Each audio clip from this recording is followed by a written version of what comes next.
how did you first come to meet Alex Houston? I came to meet Alex Houston in the mid-'80s when he was introduced to me because he had an idea to put a company together with the People's Republic of China, a joint venture company. And he knew I had State Department connections, and he knew that I had business background, very successful, so he elected to make me the president of the company, and we put this business together, a legitimate business manufacturing capacitor banks for the mining industry. Well, it was the Chinese that told me that Alex Houston was involved in all these nefarious acts, and they did show me hard proof.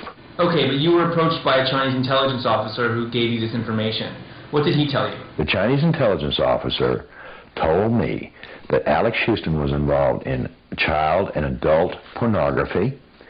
He was involved in drug running, and he was involved in money laundering for the Central Intelligence Agency, and it went all the way to the White House. Now, he alluded to that woman and her child that were in Mr. Houston's charge, I think his exact words were. He didn't say they were married. He didn't say that they were related or even anything else. He said that they were Alex Houston's charges. I believe were the exact words. Okay, so you then returned to the U.S. and began to investigate the information you were given about Alex Houston. How did that process begin? After about a week, I think, of thinking about it, I went ahead and began to reconnect with some people who were still active within military intelligence. Two people I met in a restaurant in Clarksville, Tennessee, that were attached to Fort Campbell, Kentucky. They were CIA. I met with them. And these men told me, basically, that what I had heard in China was most likely true. And that they didn't personally know Alex Houston, but they knew exactly what I was talking about. And that I had, in fact, bumped into something that I couldn't do anything about.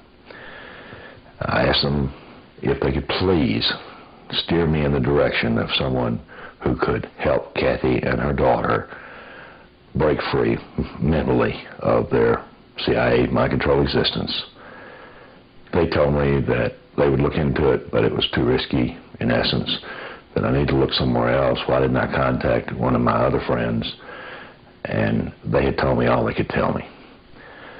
It was at that point that I began to believe that there were plenty of good psychiatrists and psychologists, particularly the ones that have engaged in research and mind control that I knew of, like UCLA's Jolene West and others that I thought could be a possible help in helping me get Cathy and her daughter into therapy, because my intentions were to go back to China. I had no intentions of staying in the United States. During this week period of time, I discovered that my bank accounts had been pilfered. So did you think that the action on your accounts was due to what you knew about Cathy and her daughter?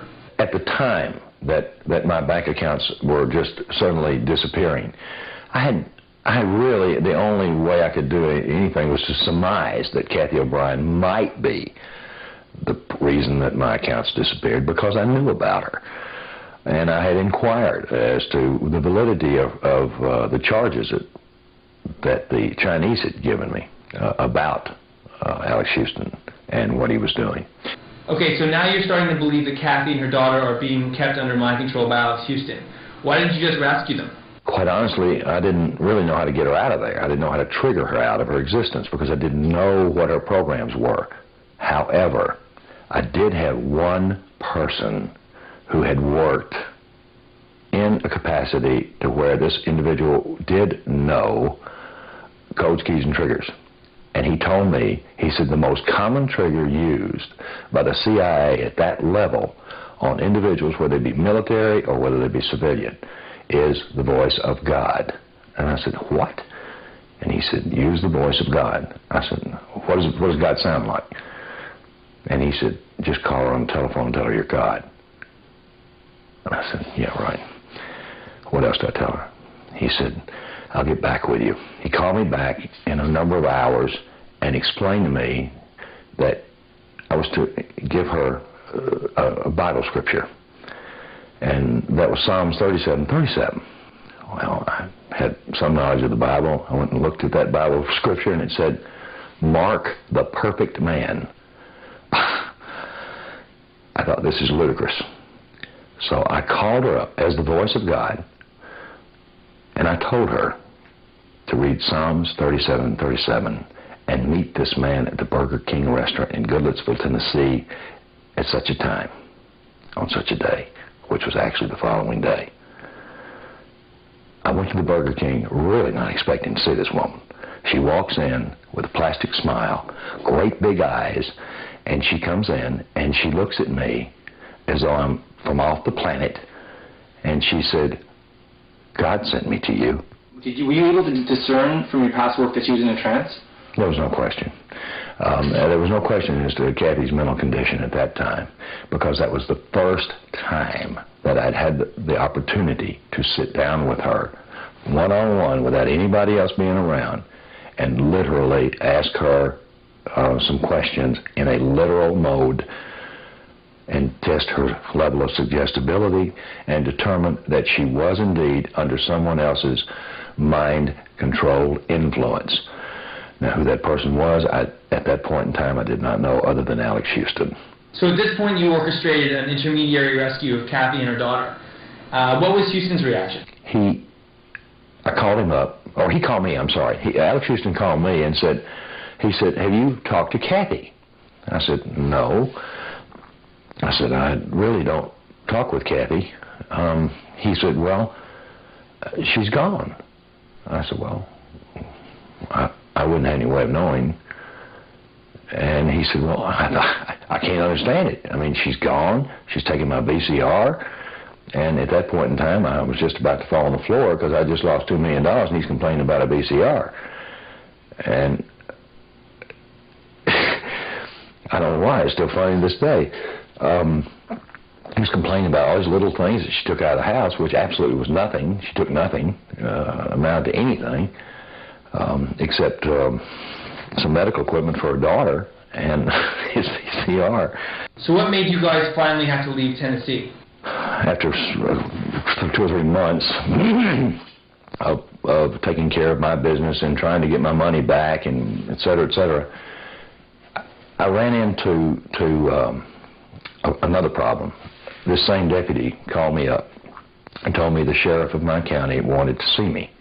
I went to see the sheriff, and the sheriff told me, he said, "Mark, I don't know what you're into. It has something to do with that woman that's in your house." I said, "Well, what are you talking about?" He said, "You know that we work very closely with the FBI, the Federal Bureau of Investigation." He said, "Someone from the FBI in the Nashville, Tennessee office came into this office and told me that you were scheduled for a hit by the CIA." I said, "Well, now that's their job to stop this." I said, "CIA's not supposed to be operating on domestic soil, according to the Constitution." He said, "Mark, I don't want to hear any of this. I want you to get out of my county. I want you to leave now. I don't care where you go. Just get out of my county." I said, "Well, I have a house here. I have property here." He said, "Sell it and leave. Give it away. Just leave it. Abandon it. Do whatever you need to do. But you're going to leave." I said, "What, are you threatening me?" He said, "No, I'm begging you. Please leave." After leaving Tennessee, you went to find some of your old spook friends in Nevada, but they weren't much help. Talk about what you did after that. After being sorely disappointed in Nevada and told that I had just got on the back of the tiger, that was what they told me. They said, "Now you're on the back of the tiger. You're going to ride that tiger until it falls. Because if you get off, it'll eat you alive, and there's nothing anybody can do. You have far, far outstepped your even common logic." I said, "Well, what should I do?" They said, "If I were you, I would go some remote place on this planet and act like you weren't ever coming back." Well, at that point in time, I came back and told Cathy, I said, "I'm going to take you to the top of the world." Well, that meant that she would have an overview of all the bad people, but she wouldn't be exposed to them. She said, "The top of the world? Where is that?" I said, "It's far, far, far from here. It's in the cold, icy, frigid north." She said, "Well, I came from Michigan and it's cold," or something to that effect. And I said, "Well, you'll love this place. It's not as cold as Michigan, even though it's far, far north of it." She said, "Where?" And I studied her face, and I realized that there was a very good chance that neither one was going to make it there alive. So I said, I'm taking you to Alaska. I used to work there. I know everybody, and there's only 2 ways in that place. Actually, there's 3. Air, sea, and 1 road. Everybody gets their picture taken. I thought, at least, I've got some friends in the intelligence community that will dispose of whoever kills me after they do it.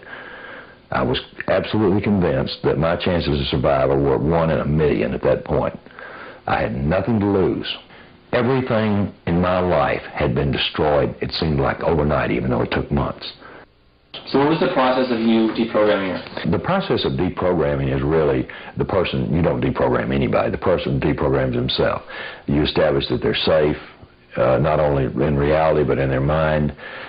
You establish a trust bond between the 2 of you. In this case, it was absolute trust, because she was seeing that I had lost everything, that I had been a very successful businessman before, and all of a sudden nothing. I'm driving around in a Pacer. There's any number of things that were, obvious to even somebody in her condition. So it took about 9 months of her writing out her memories, and then me taking those memories, holding them 3 weeks, letting her look at them, and if she remembered them, fine. If she didn't remember them, actually I tossed them in the trash, because in retrospect I did the right thing. Okay, before we get any further, I just want you to explain the whole concept of harmonics and how Cathy was programmed using tones and then what you call triggers. Everything on this planet vibrates at a different rate. Absolutely everything, even on a cellular level. What we're looking at here is the effect of changing that vibration at the brainstem. And once that's done, once that's understood, which is clearly understood now, we can begin to understand how to control the mind of an individual externally by simply changing the vibration at the brainstem. Unfortunately, this is a very dangerous science, because the brainstem can be damaged by combinations of harmonics. Cathy related to it as harmonic hell, and it was the sound, she claimed, of 2 rusty ships rubbing and scrubbing in the night. Well, I know this is when she described it, it was one of those things she could not possibly have known, because I was sworn to secrecy not to ever divulge that information, even though it was just describing a tone. Well, every word that you and I are saying is a combination of tones. And if we learn how to control the modulation of those tones, we can actually affect someone's subconscious. And this has been known since the 40s. In the case of Cathy OBrien, how would they create triggers in her memory that would then help them in some form of either sexual or espionage endeavor? Well, quite easily, because you must remember that someone like Cathy OBrien, or anyone who is exposed to repetitious trauma prior to age 5, has an extraordinary high suggestibility level. They're very literal. Like she was telling me that she went into a place in the back of the White House that it said, "Serve us entranced." And I'm going, that's absurd in my own mind, but I'm not saying anything to her. And then all of a sudden, while sitting and going over my notes far away from her, I write it out and it says service entrance. That is the literal mind. She was told this is serve us entranced. So the next step, of course, was to see if she could remember or write out the name or person or persons who were responsible for delivering that message. Because what they actually did act as a trigger. Because she had been pre-programmed with the word entranced and serve us. Okay? In serve us of her country is the way she was taught. What was your reaction to her when she started talking about major, like the president? Well, my reaction to Cathy's first information was, in spite of all that had happened, was disbelief. First of all, I had never been exposed to the phenomena of pedophilia or adults having sex with children. It didn't equate in my mind. I knew that it was obvious, and I had studied all the Hemmer stuff, and I knew that it existed, but I didn't relate to it. And to be naming top people in Washington all the way to the presidency, including George Bush, I had a great deal of difficulty because I met George Bush, and I knew a lot of these people. I thank God didn't know Byrd. However, I did know a lot of the people she was mentioning, not personally, but I had met them at parties or had been inaugurations or whatever. And more or less in my mind, I had an acquaintance with them. So you were shocked? I was shocked. I was in a state of shock that I could not relate to what she was saying, nor could I believe that it was all true. I thought it might be some screen memory or something that was planted memory to destroy her credibility. And at that point in time, the only proofs that I had was on Alex Houston and some operations with NASA and some events that were very specific to her victimization that occurred in the state of Alabama and Tennessee and in Michigan. That's all I had. What did you do with the stuff that you thought was provable? I took those memories that she had recovered and the details, the maps, everything that she handed me, and I turned it over to people that I knew within federal law enforcement, not FBI, federal law enforcement, and I'll tell you one of them was Customs. I turned it over to them, and they in turn provided me with enough substantiation and proofs that I could prosecute. But nowhere at any time did anybody tell me that what she was recovering as far as memory goes on George Bush or any of these other things could have any plausible reality. So I really didn't focus on those at that time. It wasn't until after we got back that I had an opportunity to reconnect with some of my former associates and people within the intelligence community and validate the fact that some of these people are engaged in those atrocious things. Now, where was Kelly at this point? While we were in Alaska and Kelly was safe, she started beginning to have memory flashes. And she went into respiratory failure. So we took her to Humana Hospital. And the diagnosis there, they could not find any biological reason for her respiratory failure. So they brought in a psychiatrist. The psychiatrist was state appointed. The psychiatrist had seen many mind control cases because of the Air Force Base up there and because of, espionage being launched out of Anchorage in that area for years. When this doctor, Patrick was her name, a psychiatrist for the state, evaluated Kelly, she wrote in Kelly's medical documents, as published in the book, that Kelly was a victim of mind control. That was the first time anyone had validated that on paper that was not connected to us or anybody that I knew. And she reported in that, reported in that medical statement that Cathy had been a victim and that she was in the process of recovering from a dissociative identity disorder.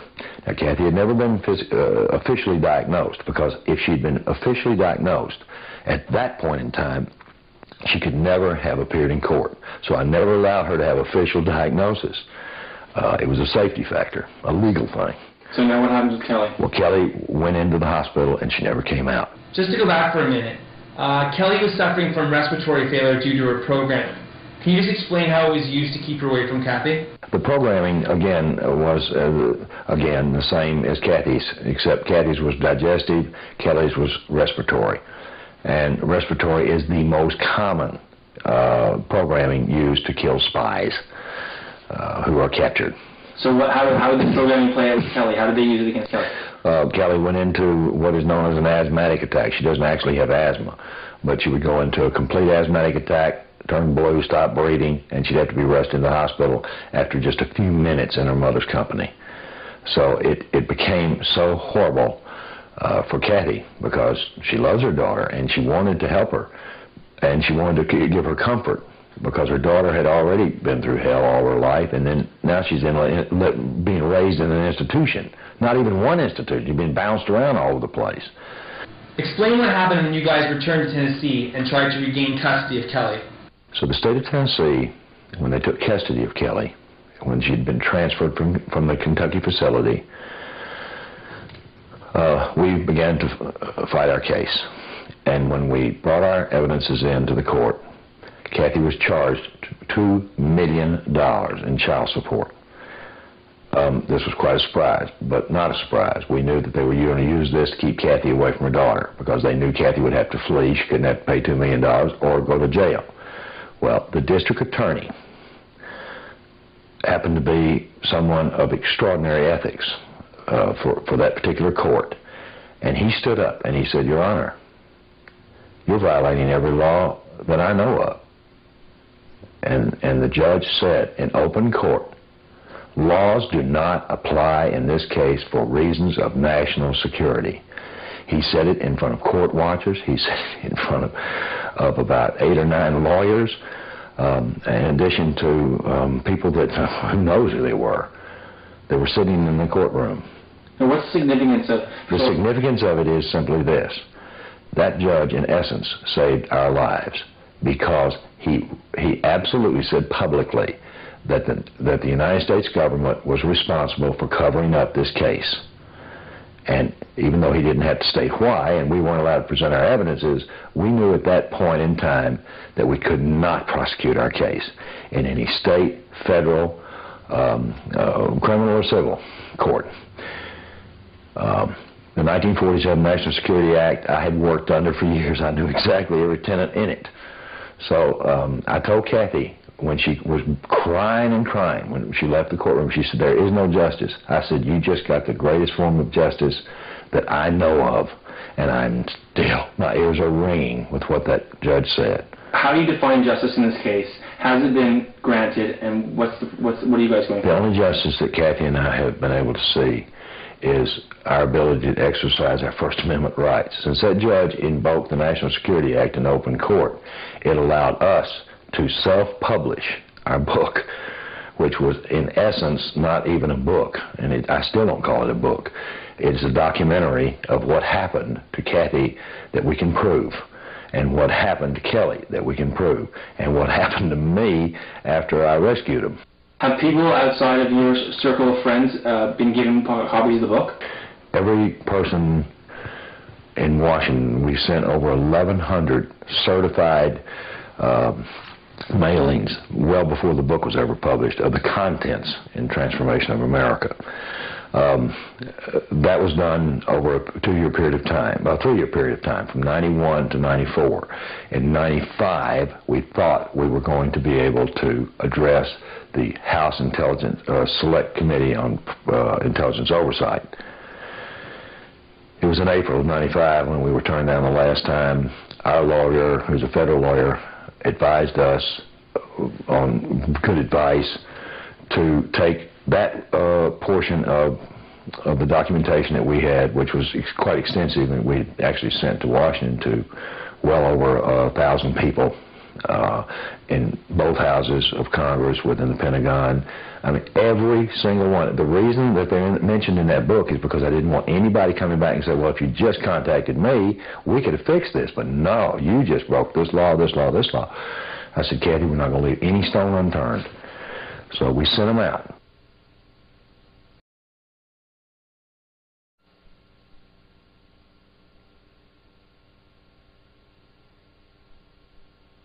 Let's start off like just, when you put your book out, how did you expect people to respond to it? When we put the book out, we put it out for the Congressional Permanent Select Committee on Intelligence, and it wasn't meant for the mainstream public. We had hoped that by taking the information to Congress that we'd be able to bring about some changes that way, overcome the 1947 National Security Act. When that didn't happen, it did start going hand to hand to different people throughout the country, and it was never publicized properly. So I never really anticipated any kind of a response, because I knew it was pretty much out of the realm of most people's point of reference. A lot of people didn't have a point of reference for it, especially back in 1995. A lot more have a point of reference for it today. But so I never really anticipated a response, and I certainly didn't expect a warm one. Can you just talk about the criminal environment you were living in, your father was selling to, and how he supplemented the family income? My father supplemented the family income with the proceeds from child pornography, which was being sold through the local Michigan Mafia child pornography ring. it was well established and was being sanctioned by a criminal faction of the government that was targeting children like myself for mind control. The dissociative disorder that I suffered from was something that any child that was being used in pornography would have, and is a strong basis for mind control. Do you think your parents, I mean, obviously later you were into a high-tech realm of programming. Do you think your parents had any idea that they were in fact programming you for something? They did. When my father sold me into MK Ultra, he was aware on all levels of what it was about and exactly what it was for, what it would entail, and he would say, even way back then, he'd say things like, spies are made, not born, and so he knew that I would have to be made, and he'd been taught how to raise me in the project according to conditioning me with childhood themes and continuing abuse and taking me to certain places according to the instructions of the political people that were directing his actions. How did your life change once you became part of the program? Once I became part of the program, my free thought began eroding more and more at a pretty rapid rate through extreme traumas like occult trauma. Well, talk about, in your own way, how you interpret the clinical effect of trauma on the brain. When trauma occurs, the brain actually compartmentalizes the memory of the event so the rest of the mind can function normally. And since the dissociative disorder is defined as the mind's sane defense to trauma too horrible to comprehend, the occultism was certainly too horrible to comprehend, as was the incest and the sexual abuse. So it was actually creating more compartments in my mind, and the more compartments that were created, the less of me there was. And then pretty soon I was just operating with no conscious awareness of what had happened before, what was going to happen, and I began living only in the moment and operating on a subconscious level, which left me highly suggestible to where I would do exactly what I was told to do rather than think to go do something on my own. Your dad had a sixth-grade education. He wasn't incredibly intelligent. Was he able to control all these compartments? My father didn't have to control all the compartments in my brain. He would take me to Mackinac Island, Michigan, which is where the Michigan Governor's Mansion is located, and that was one area where I was subjected to a more high-tech level of mind manipulation, and where I eventually met who'd be my owner in MK Ultra Mind Control, U.S. Senator Robert C. Byrd. Once Senator Byrd became my owner, he directed my programming to be on a much more sophisticated level to U.S. military bases and NASA installations throughout the United States. How has your father benefited from this program? When my father was first approached by Gerald Ford, he was earning his living as a worm digger, and he had a sixth-grade education, and he wasn't a real intelligent or ambitious type person, and he didn't have the kind of drive and self-esteem that would take him any further, except for the fact that by the time I was 13 and Senator Byrd became my owner in MK Ultra, Senator Byrd was head of U.S. Senate Appropriations for many, many years, and he decided where money would be appropriated, and when my father sold me into the project, he received lucrative military contracts that worked in a parts manufacturing camshafts for military vehicles, and ultimately made him extremely wealthy just because of selling his children into the project. You talk about Robert C. Byrd becoming your owner. When was the first time that you were told of this? Well, I knew that Senator Byrd was my owner, like the first time that I was with him, I knew that he would be my owner. I didn't think of him so much as an owner, as someone who was directing my activities from that point. He would decide where I would be taken and when, who would be my handlers. Of course, my father was my handler until I became of legal age. At 18, my handler was Wayne Cox, as appointed by Senator Byrd. Senator Byrd wanted Wayne Cox to be my handler because he was already involved in government operations, especially where mercenaries were concerned, where the CIA covert operations were concerned, and he was also a part of an extreme trauma base. Senator Byrd wanted more compartments created in my mind through the severity of the trauma that I did experience with Wayne Cox. Let's talk about going to Washington, and where would you meet Byrd, and how would he talk to you? Is it different than a normal person? Well, Senator Byrd never talked to me like a friend or someone that he talked to me more like an object or a possession or a chess piece to be moved around in a game wherever he decided. An example of how I would get to Washington, D.C. would be that my next handler and final handler in MK Ultra Mind Control was Alex Houston. Alex Houston is a ventriloquist stage hypnotist in the country music industry. The country music industry provided a cover or a means of traveling to the various military and NASA installations and in and out of the Caribbean, across the United States, and into Washington, D.C. How was Houston's identity in the country music scene used to facilitate your role in the program? When Alex Houston would be booked into certain areas, they were always done according to the different operations that I would be used in and right close to the vicinity, so that I would be sure to be available for whatever operations or perversions I was going to be used in. For example, going into Washington, D.C., then I would be taken to the Smithsonian Institute and would stand in a strategic place where I was supposed to meet whoever my contact was that would escort me into the White House. So whether it be Park Service or Secret Service, somebody would come over and get me to take me into the White House. And I would stand at the Wizard of Oz, Ruby Slippers and the Witch's Hat. Or they had this face-changing booth in there that was also a part of programming. Whatever was already attached to my programming, it would already, when I saw it, it would trigger me into a trance. So I'd be standing there in trance when my contacts would come to take me into the White House. We'd go across the mall or the lawn, the park, whatever term you want to call it, over to the White House, go in the service entrance of the White House that was kind of around the side, and said service entrance on it meant serve us in trance to me.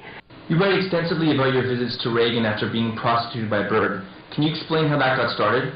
Senator Byrd wanted to have a closer association with Ronald Reagan, so I was brought into a White House party, and I met Ronald Reagan while he was president, and I was to be used in different operations. So Ronald Reagan already knew that I would be used that way, but also knew that I had been used in pornography, which he was very much interested in, and was very interested in the use of pornography on a covert level where it would actually compromise certain government leaders. There's different tools they would use, obviously, when they're in mind control. What's one of the, I mean, there's obviously codes, keys, and triggers, but is there other forms of tools that are used commonly in mind control? Stun guns were the most commonly used form of trauma for mind control, and it was a tool that could be used outside of the major programming centers to drop me, to transport me into different places, to compartmentalize memory. It was used by various escorts. My handler, predominantly Alex Houston, used a stun gun all the time. It was used by Lieutenant Colonel Michael Aquino of the Psychological Warfare Division, the Defense Intelligence Agency, and he was the founder of the Occult Temple of Set. We'll go into that separately. What kind of effect long-term effects do these stun guns leave on people? The stun guns result in a weakening of the skin where they hit, and it creates either moles eventually will rise up from it, or there will be little white holes that never really tan, and there's red spots that come from it. If you were walking on the street or looking at the same porn magazines, would you be able to identify people who had prod marks? Before harmonics were used so strongly, the prod marks were heavily used to the point where ever the stun gun prod marks would be raised up on a person, and strategic places would be indicative of the form of operation that they were to be used in.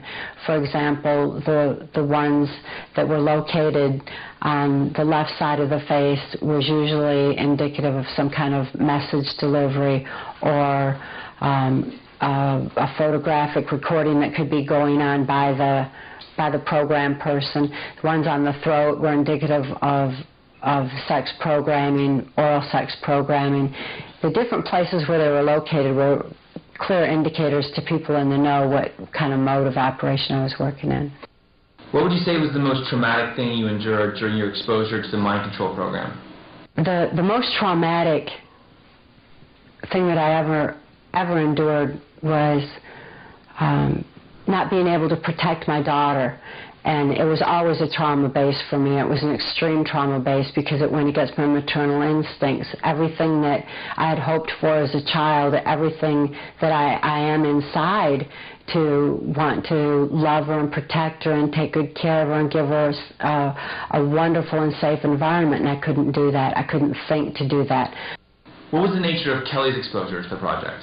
Kelly was born into the project on a level where she was subjected to high-tech mind control programming on a harmonic level, literally from birth. In the book, you described Kelly as having an abnormally high level of intelligence for her age. How did her programming differ from yours? I developed compartmentalization from trauma. She developed it from the harmonics, which actually vibrates the neuron pathways instead of having the trauma create the compartmentalization. So since she had that so early on, she was also receptive to anything that was put in there and would photographically remember it when triggered open, and that would include this incredible vocabulary that she had at such an early age. So where would this high-tech programming take place?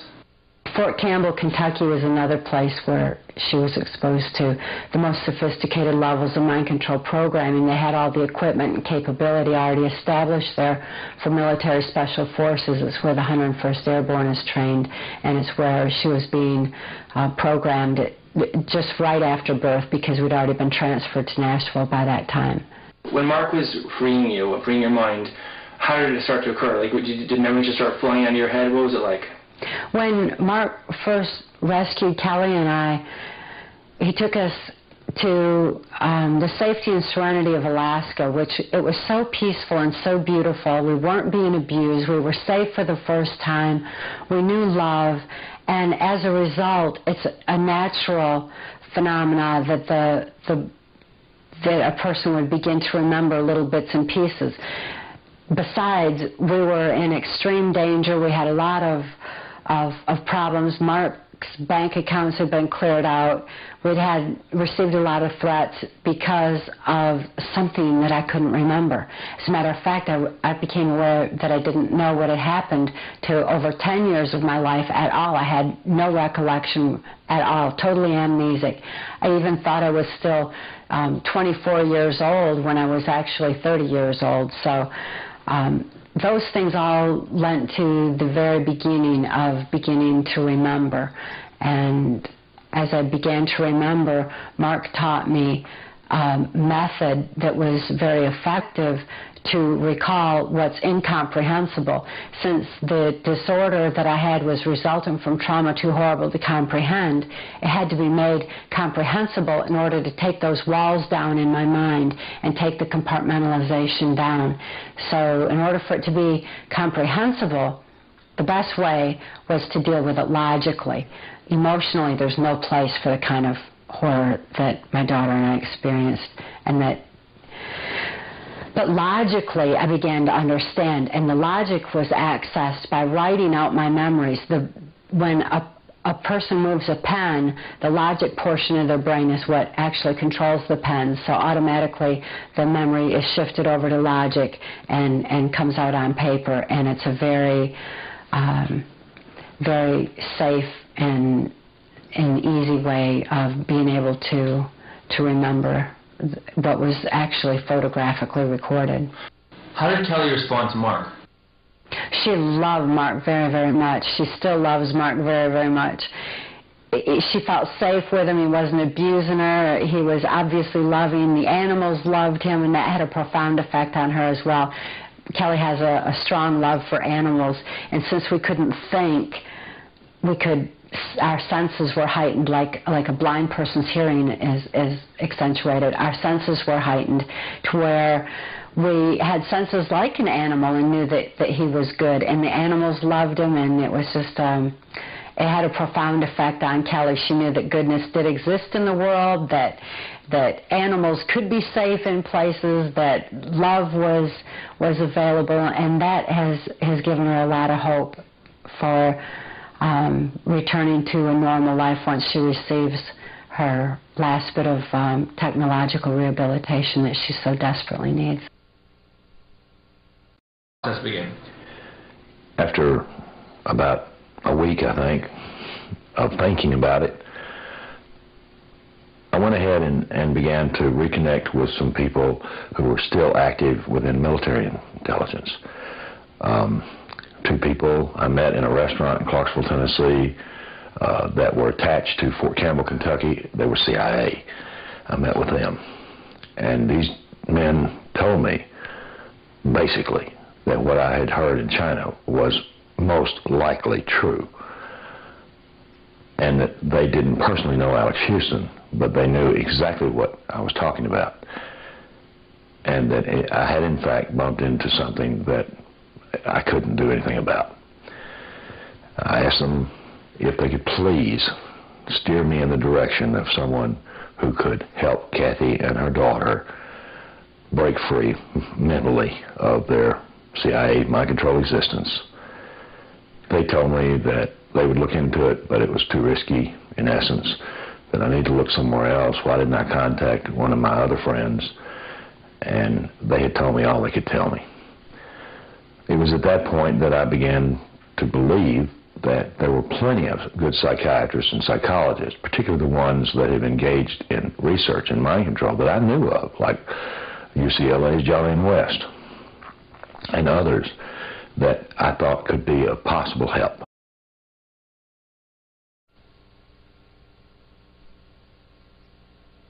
How did you first come to meet Alex Houston? I came to meet Alex Houston in the mid-'80s when he was introduced to me because he had an idea to put a company together with the People's Republic of China, a joint venture company. And he knew I had State Department connections, and he knew that I had business background, very successful, so he elected to make me the president of the company, and we put this business together, a legitimate business manufacturing capacitor banks for the mining industry. Well, it was the Chinese that told me that Alex Houston was involved in all these nefarious acts, and they did show me hard proof. Okay, but you were approached by a Chinese intelligence officer who gave you this information. What did he tell you? The Chinese intelligence officer told me that Alex Houston was involved in child and adult pornography. He was involved in drug running, and he was involved in money laundering for the Central Intelligence Agency, and it went all the way to the White House. Now, he alluded to that woman and her child that were in Mr. Houston's charge, I think his exact words were. He didn't say they were married. He didn't say that they were related or even anything else. He said that they were Alex Houston's charges. I believe were the exact words. Okay, so you then returned to the U.S. and began to investigate the information you were given about Alex Houston. How did that process? And he said, just call her on the telephone and tell her you're God. And I said, yeah, right. What else did I tell her? He said, I'll get back with you. He called me back in a number of hours and explained to me that I was to give her a Bible scripture. And that was Psalms 37:37. Well, I had some knowledge of the Bible. I went and looked at that Bible scripture, and it said, Mark the perfect man. I thought, this is ludicrous. So I called her up as the voice of God, and I told her to read Psalms 37:37 and meet this man at the Burger King restaurant in Goodlettsville, Tennessee at such a time, on such a day, which was actually the following day. I went to the Burger King really not expecting to see this woman. She walks in with a plastic smile, great big eyes, And she comes in, and she looks at me as though I'm from off the planet, and she said, "God sent me to you." Were you able to discern from your past work that she was in a trance? There was no question. There was no question as to Cathy's mental condition at that time, because that was the first time that I'd had the opportunity to sit down with her one-on-one without anybody else being around and literally ask her some questions in a literal mode and test her level of suggestibility and determine that she was indeed under someone else's mind-controlled influence. Now, who that person was, at that point in time, I did not know, other than Alex Houston. So at this point, you orchestrated an intermediary rescue of Cathy and her daughter. What was Houston's reaction? I called him up, or he called me, I'm sorry. Alex Houston called me and said, "Have you talked to Cathy?" I said, "No." I said, "I really don't talk with Cathy." He said, "Well, she's gone." I said, "Well, I wouldn't have any way of knowing." And he said, "Well, I can't understand it. I mean, she's gone. She's taken my VCR." And at that point in time, I was just about to fall on the floor because I just lost $2 million, and he's complaining about a VCR. And I don't know why. It's still funny to this day. He was complaining about all these little things that she took out of the house, which absolutely was nothing. She took nothing, amounted to anything, except some medical equipment for her daughter and his VCR. So what made you guys finally have to leave Tennessee? After 2 or 3 months of taking care of my business and trying to get my money back and et cetera, I ran into another problem. This same deputy called me up in helping me get Cathy and her daughter into therapy, because my intentions were to go back to China. I had no intentions of staying in the United States. During this week period of time, I discovered that my bank accounts had been pilfered. So did you think that the action on your accounts was due to what you knew about Cathy and her daughter? At the time that my bank accounts were just suddenly disappearing, I really, the only way I could do anything was to surmise that Cathy OBrien might be the reason that my accounts disappeared, because I knew about her. And I had inquired as to the validity of the charges that the Chinese had given me about Alex Houston and what he was doing.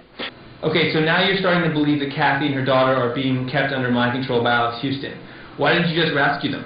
Quite honestly, I didn't really know how to get her out of there. I didn't know how to trigger her out of her existence because I didn't know what her programs were. However, I did have one person who had worked in a capacity to where this individual did know codes, keys, and triggers.